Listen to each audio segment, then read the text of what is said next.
We're graphing families of graphs and other oddities. It's me again.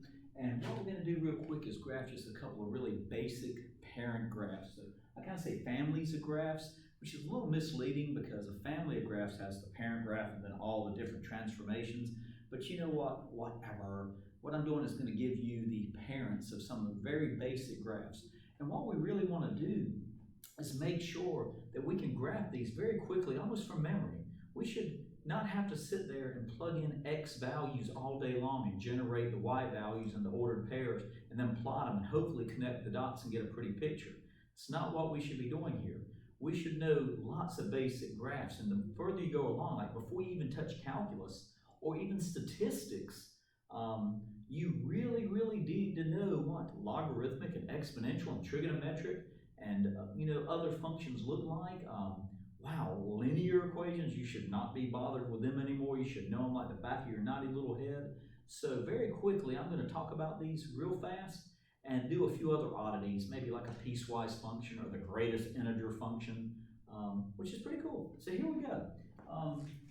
F of x equals x. Come on, this is the same thing as, f of x equals x. So 0 and 0. So these ordered pairs like 0, 0, 1, 1, 2, 2, x equals f of x. So you get these points. Don't forget we also have 1/2, 1/2, negative 1/2, 1/2.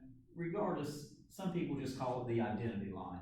Y equals x. Y equals x is nice. We could also say, hey, this is y equals 1x plus 0 in slope-intercept form. There's your intercept, there's your slope, up 1 over 1. We should just know what f of x equals x looks like. F of x equals x squared.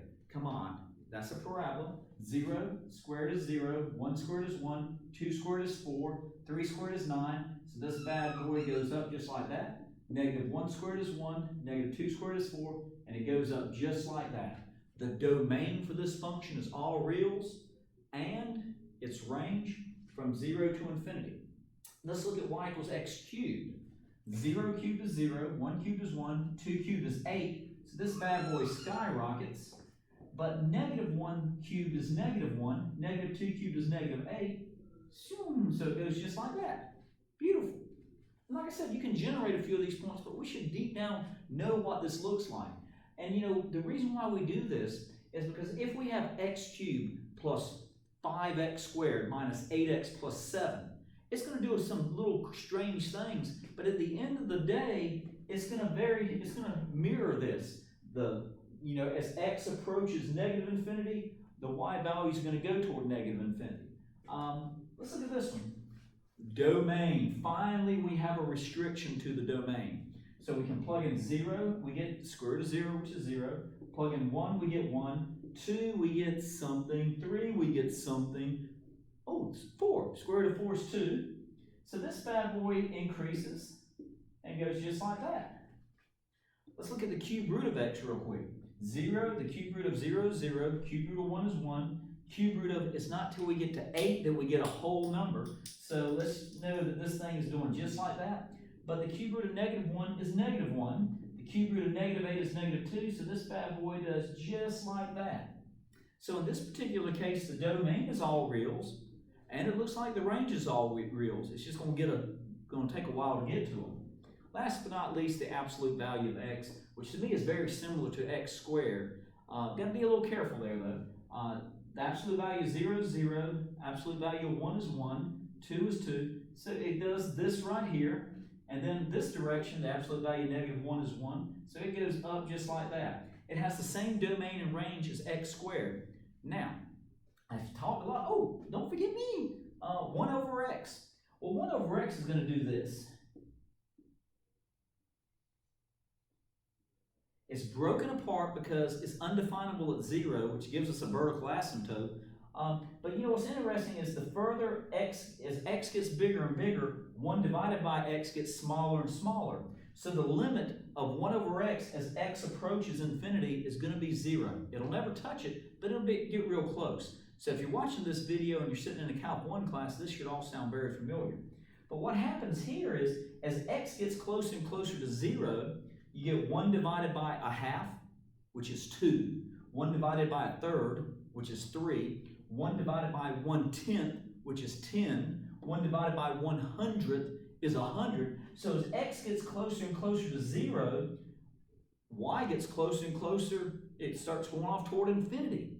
So keep in mind, division by 0 is undefined, but if you could divide by 0 and get an answer, it would be a big-ass answer. It would be huge, because 1 divided by something really, really close to 0 is going to be very, very big. So here we have 7 really basic graphs. But what's interesting is when you start looking at these, this graph always increases over its entire domain. This one is always increasing. This one is always increasing. And even this function is always increasing from left to right. Now this one is decreasing from negative infinity to 0, the same way this one is decreasing from negative infinity to 0.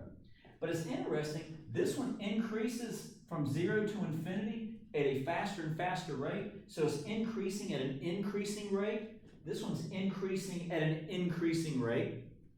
These two are increasing, but they're doing it at a decreasing rate. So this one is getting bigger, but it's slowing down. It looks like it's leveling off. Same as this one. Whereas this one keeps increasing, it increases faster and faster. So when you increase from 0 to infinity, in this case, if you're increasing at an increasing rate, we call that concave up. If you're increasing at a decreasing rate, you're concave down. Some teachers like to say if it holds water. I just like to say if you're increasing at an increasing rate, concavity, concave up. Now look at this greatest integer function right here. You're looking at yourself saying, what's the greatest integer function? Well, back in my day, you could go to the store and get candy and put it in a little bag and put it on a scale, and you'd weigh it and you'd pay it. Well, every time you put that extra little piece of candy in there, the price would go up. So one more piece of candy, the price would creep up. One more piece of candy, it would creep up. That scenario is not the greatest integer function. A scenario for the greatest integer function would be like the post office. If I'm going to send a package to somewhere at a certain speed, you know, there's lots of variables that get involved in how much you have to pay, where it's going, how fast you want it there, how big it is, and how much it weighs. But what happens at the post office is they don't creep up the price every time you increase the weight of the package just a little. In other words, a 17-pound package is going to cost the same as a 17-pound 1-ounce package.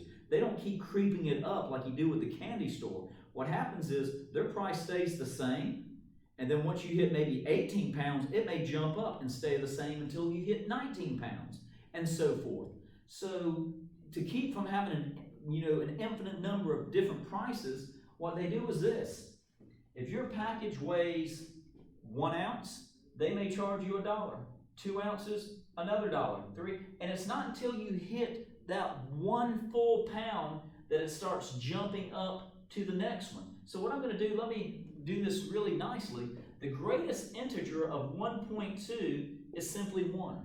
The greatest integer of 1.7 is simply 1.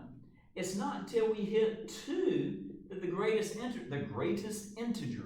So let's graph these, So right here, if I'm at 1, I'm at 1 here. If I'm at 1.2, I'm at 1. If I'm at 1.9, I'm at 1. But it's not until I hit 2 that I jump up to this very next one, and then I go along until I hit 3 and I jump up. So in other words, the domain is all reals. The range is only the integers. So here, if I'm at only 1 ounce, I kind of was a little misleading a while ago, and I do apologize. If you're at 1 ounce, the greatest pound integer is 0. So I was a little misleading there, so let me correct that. It's not until we hit that 1 pound that we jump up. So I do apologize for that. So let's continue the step function, and it looks just like this. It's a nice little step function.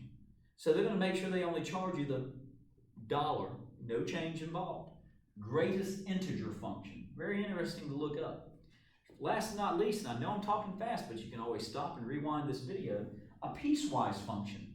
I call them the Frankenstein's function, the Frankenstein monster functions. But we know what x squared looks like. It looks like that one right there. So there's our parabola.